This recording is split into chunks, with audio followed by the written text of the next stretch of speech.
Today on Drawbli, we are curing art block. Hey, I'm Ben. And I'm Abby. And we're self-taught artists documenting our drawing adventures because art is better when shared with friends. So click that subscribe button if you're new around here. And don't forget to check out our guidebook on daily drawing linked below. Your art block is cured. Congratulations. Wow, you've done it. Thank you. We've done it. We've done it. Ben, how have we done it? Because I'm actually walking into this totally blind and I was told to say we are curing art block. Yeah, because we're going to cure art block right now with all these sketches that I made. Ah, are they going to inspire people to draw and like feel like they want to draw because they're seeing you draw and it looks like fun? Maybe. I think that sounds good. The cheeky grin on your face, like maybe. Starting off with this sketch here, which you liked a lot, and I liked a lot too. Yeah. I have definitely leveled up my lines lately.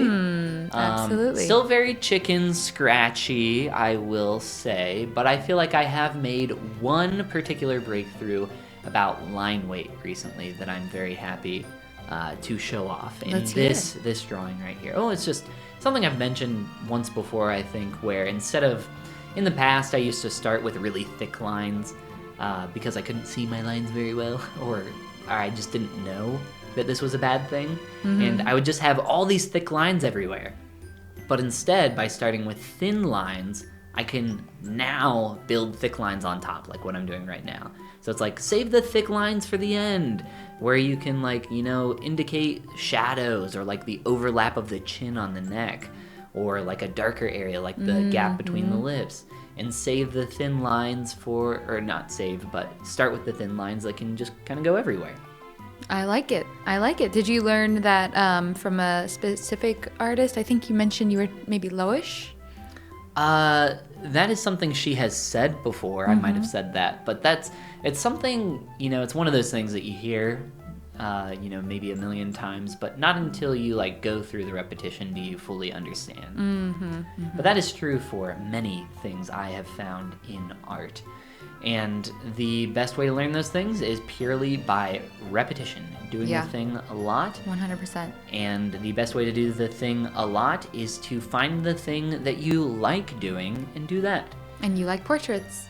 Yeah, I I like drawing faces a lot more than drawing full bodies. The same thing is true for sculpting. I greatly prefer sculpting faces over sculpting full bodies. But you're so good at full bodies too. I still remember this Spider-Gwen sculpt you did. Oh, yeah, that was a fun one. Yeah, and you sculpted parts of her like without reference. You're like, I just know how this looks back here in the back, in the back muscles and what those do. And I was just like, oh my gosh, this is amazing.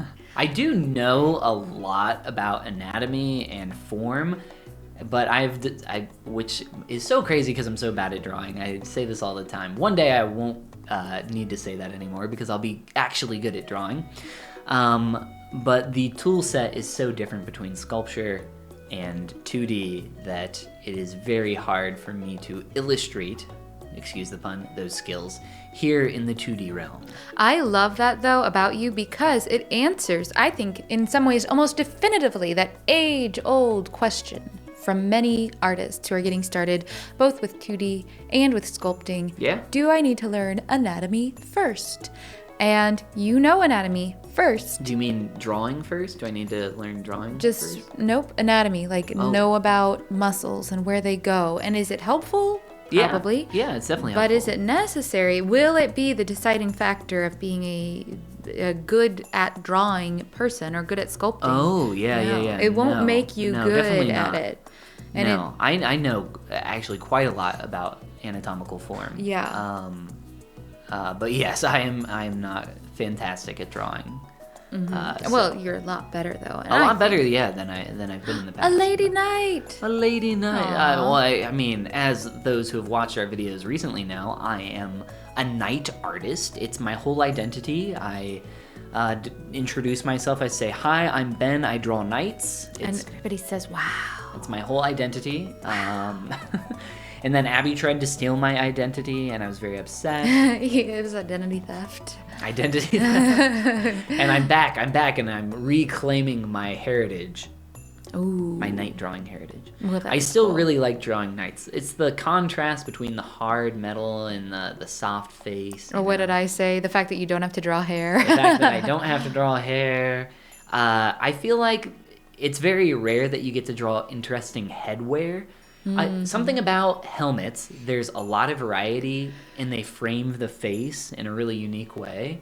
There's just a lot of cool different shapes that can happen there that you wouldn't normally see. I'd love to be able to draw like hard surface in general. I feel like it requires a little bit more detailed mastery of perspective than I would necessarily need for a portrait per se. Yeah.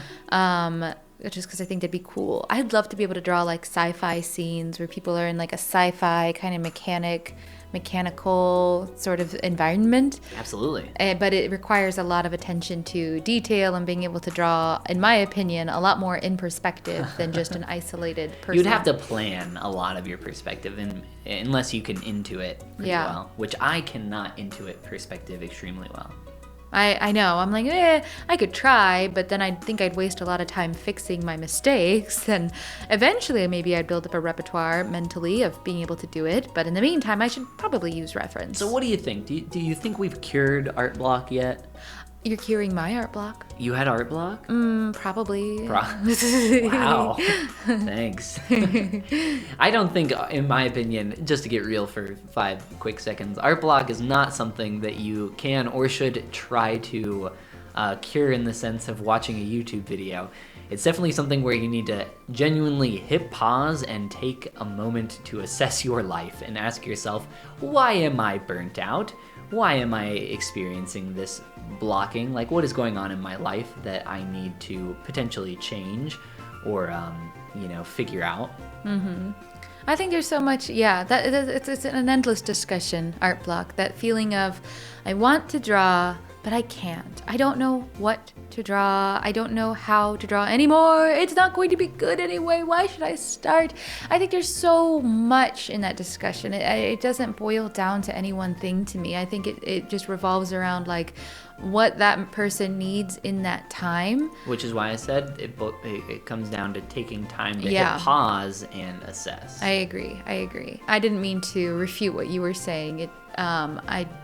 But yeah, it's a very extensive conversation that is a conversation had across many, many industries. Experience like burnout. Yeah. Healthcare, for one, that's always a topic. It's like, why are y'all burnt out? And I've got some different answers for that one. But yeah, because you don't pay us enough and we work insane hours. And very, very hard and do very, very hard work that's very emotionally taxing. Absolutely. But a lot of nurse literature is like, here's why you should care more and put all your feelings into every patient.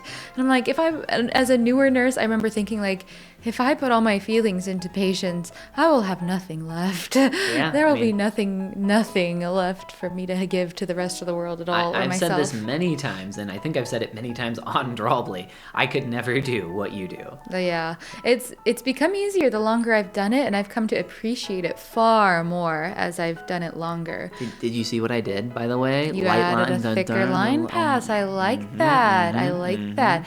And look at these lines. A lot of them have a long, distinct flow to them, which is what I mean when I say like, I challenge you to divest yourself from as much of the scratchiness. But everybody's got their own style. I will not divest myself, and I'm not sure if that's a word. Might even be the right word. It is a word, but I might be using it incorrectly. I will not diverge myself from my terrible lines. I almost want to diverge, but I almost felt like divest was still a good one there. Let's look up some other die words while we're here. Die hard. Die hard. I will not die hard here. This reminds me, or that portrait reminded me of how with Ken Liu's sketches that I copied, like having a big dark area, just as it almost becomes a rest area. Yeah. This is such a cool reference. Very. This is actually the first one that I did from this drawing session, but it was not great because it was the first one I did, so I kind of threw it on here at the end. Mm-hmm. I like this one. I've seen the finished result on this one, and I think it reads like very dimensional, like it's coming towards you. It was an Abby style, where I went printer style instead of like starting with the whole proportional thing. That's because so sweet. I didn't know if I was gonna do the whole thing. I just liked that eye, so I was like, ooh, I'll start with the eye. Yeah. And then I kind of just continued. That's how art should be. You're like, I like a couple things in this. I'm going to draw those really well. Phone in the rest. And then just say, man, those are my areas of focus. Everything else is meant to be like blurry. We don't want to distract from the great areas of focus. Wow. Yeah. See, draw what you want. Calling out artists pretty hard and here. then the rest is just like not the area of focus, okay? And maybe this is actually the last one. I thought that last one was the last one. That's okay. Yeah, I mean, you have done so much drawing. I have to give it to you. You have been like, you probably draw like almost every day for realsies. Maybe not while we were in Japan. Not when we were on vacay, but I do thing. normally try to draw every day. Yeah. I don't genuinely draw every single day, and I don't think that that's like necessarily a good goal because, life gets in the way. You have to be accepting of that. Yeah, and that's something we even talk about. Accept that you're going to have failures. Yeah, and be welcoming of those failures. I mean, part of developing a lifelong and really strong habit is being welcoming and kind to yourself about when you have failures. And not, because if you aren't, those failures are going to derail your progress so much if you don't allow yourself to just be like, it's okay if I miss a day. And that's something we even talk about in our guidebook, How to Easily Draw Every Day, is about accepting and embracing the days where you don't.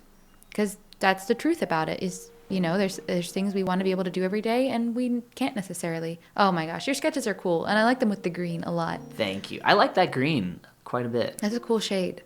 And if you want to be a cool shade, click that like and subscribe button and check out our guidebook that Abby just talked at length about, How to Easily Draw Every Day, at the link below in the description. And share your work on Instagram with #Drawbli because drawing is better with friends and people to look at it. And this is the part where we say... Goodbye. Goomba. Should we go do our daily drawing now? Our daily drawing? At Starbucks? I mean, I'm always down. I know you are, and I am, so let's do it.